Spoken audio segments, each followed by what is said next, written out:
Hello, bienvenue dans le Même Pas Peur. Dans ce 5e épisode, nous allons parler de la mystérieuse disparition de la famille Soder. J'ai bronzé, non, pendant mes vacances? Non. L'histoire commence en 1945 dans une petite ville appelée Fayetteville, aux États-Unis. George et Jenny Soder sont parents de 10 enfants, dont 9 vivant encore avec eux dans le domicile familial.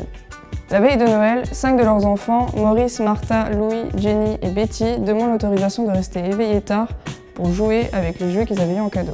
La maman accepte à une seule condition, c'est qu'ils éteignent bien les lumières et ferment bien la porte à clé avant d'aller se coucher.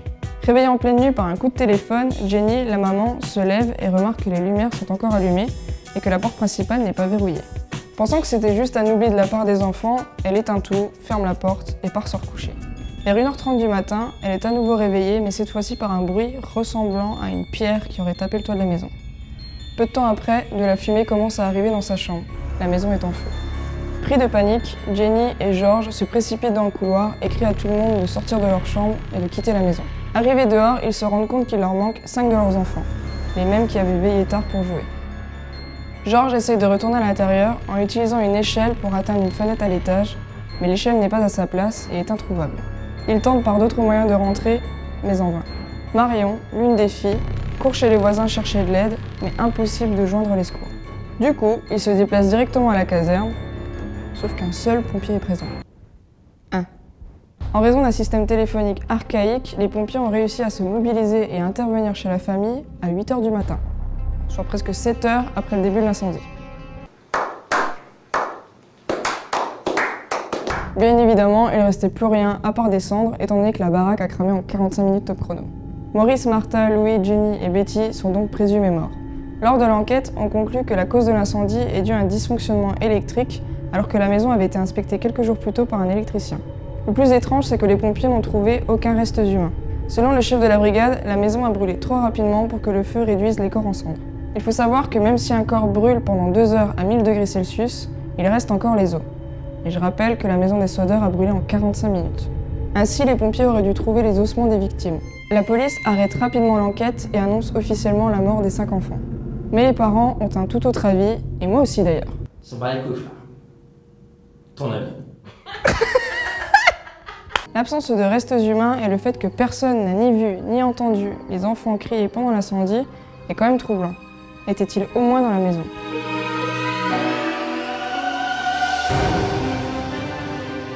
Les parents lancent leur propre enquête et rassemblent des détails étranges. En effet, les enfants se souviennent avoir vu à plusieurs reprises sur le chemin de l'école un homme qui les regardait avec insistance depuis son ballon. Un témoin aurait vu un homme entrer dans le garage des Soder et voler l'échelle, et il aurait aussi coupé les lignes téléphoniques de la famille. Ils ont un sérieux souci, les gens de cette ville. Ne vous inquiétez pas, l'échelle va bien, elle a été retrouvée non loin de la maison un peu plus tard. Un autre témoin dit avoir vu quelqu'un jeter des boules de feu sur la maison le soir du drame, ce qui coïncide avec les bruits étranges que Jenny avait entendus avant l'incendie. J'aime bien parce qu'il y a beaucoup de témoins, mais personne s'est dit « Tiens, allons les aider !» Non, bah non. Bah non, suis-je con. Une serveuse d'un restaurant à 80 km de la ville aurait vu les enfants le matin de l'incident et leur aurait servi le petit déjeuner.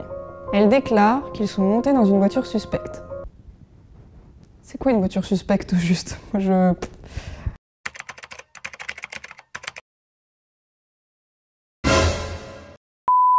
Un autre témoin les aurait vus une semaine après l'incendie dans un hôtel en Caroline du Sud, accompagnés de 2 hommes et de 2 femmes. Le témoin de l'hôtel déclare « J'ai essayé de parler aux enfants, mais l'un des hommes s'est montré hostile et a refusé que je leur parle, puis s'est adressé en italien avec les autres adultes.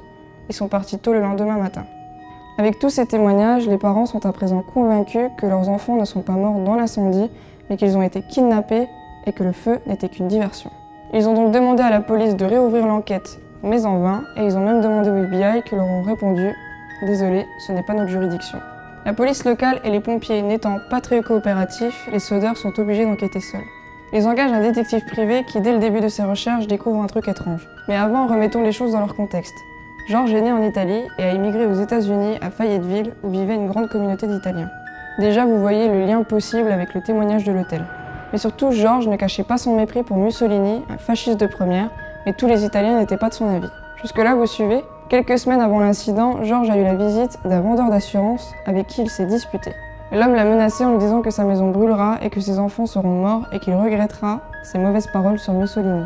Ce qu'a découvert le détective privé, c'est que ce même homme a assisté le médecin légiste de l'affaire Soder et a donc fait partie de ces gens qui ont dit que la cause de l'incendie était due à un dysfonctionnement électrique.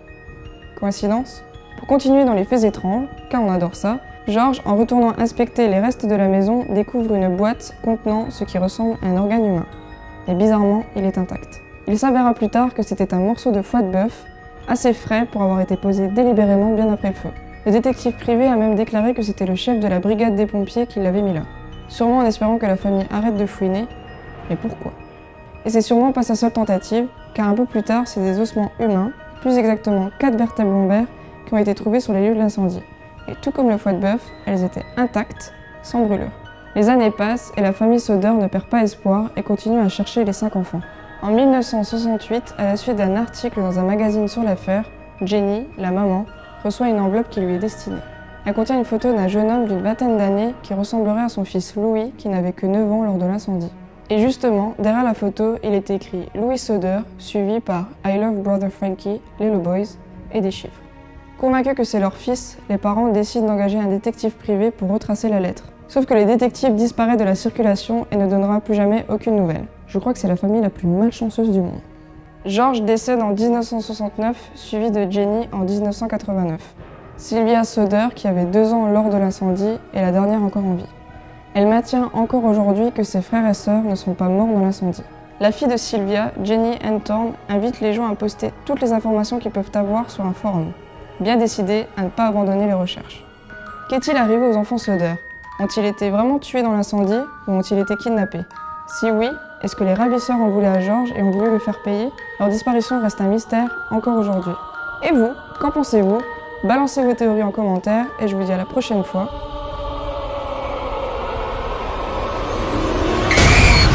N'ayez pas peur.